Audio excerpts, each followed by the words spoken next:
Welcome everyone. Welcome everyone. Welcome everyone to another Ref Brandon and the Todd family YouTube video. Wherever you are, whatever you may be doing, thank you so much for making Ref Brandon and the Todd family a part of your day. We always greatly appreciate it. Hopefully everybody is having a good start so far to their weekend. Today we're going to be talking about WWE Crown Jewel, which was this past Thursday at noon over in Saudi Arabia. I was going to talk about it yesterday, but I figured since it was held on a Thursday in the middle of the afternoon, there may have been a few people that, were going to watch it late Thursday night or Friday, so I figured I'd give everybody an extra day to watch it. So if you have seen any of it, please feel free to let me know. And if you have not seen it, please go back and watch at least some of it. I know a lot of people always complain when they go to Saudi Arabia, but personally I like it because to me, one of the best shows, if not the best show they do now every year, is when they go to Saudi Arabia. It seems like they pull out all the stops when they go over there. Now, of course, you have those negative fans that are always going to complain no matter what you do, but yet they still keep watching.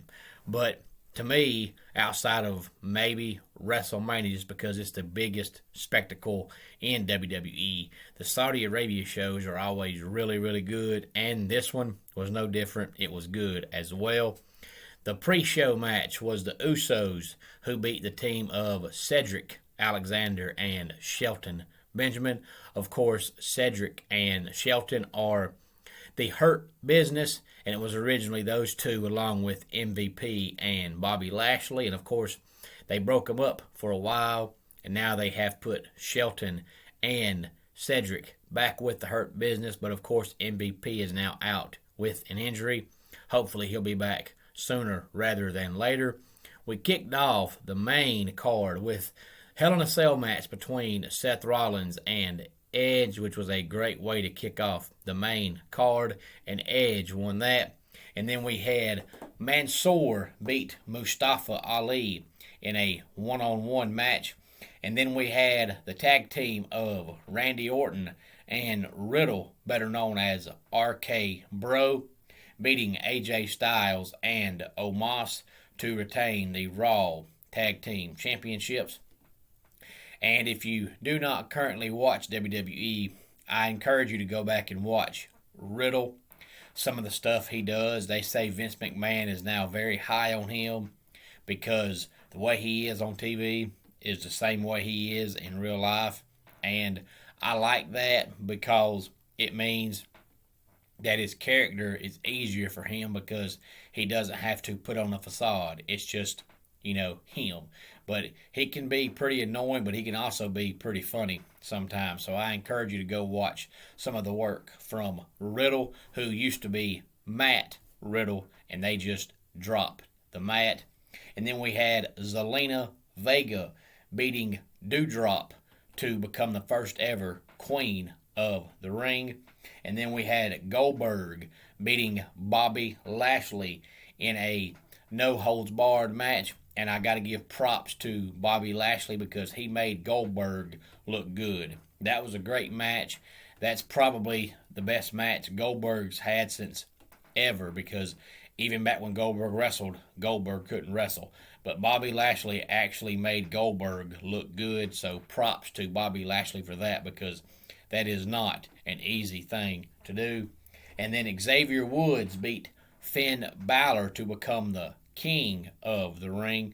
So now, of course, if you follow WWE, you know that the New Day faction, Xavier Woods, has now been King of the Ring. And, of course, Kofi Kingston is a former world champion, and Big E is the current world champion. So the New Day, outside of their multiple tag team championships, have all accomplished something now in their singles career. So that is good for them. And speaking of Big E, in the next match, he beat Drew McIntyre to retain the WWE Championship. And then we had Becky Lynch beat Bianca Belair and Sasha Banks to retain the SmackDown Women's Championship. And then in the main event of the evening, Roman Reigns beat Brock Lesnar to retain the Universal Championship, and that was actually a really good match as well. Brock has been gone for a long time, but looked like he has not missed a beat.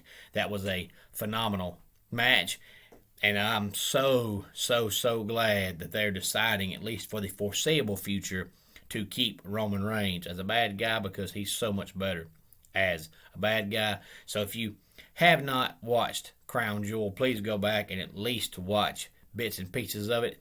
If you have, and you have any thoughts, please feel free to let me know. Let's go ahead and get our dad joke of the day in here. Once upon a time, there was a king who was only 12 inches tall. He was a terrible king, but he made a great ruler. And that wraps it up for today's Ref Brandon and the Todd Family YouTube video.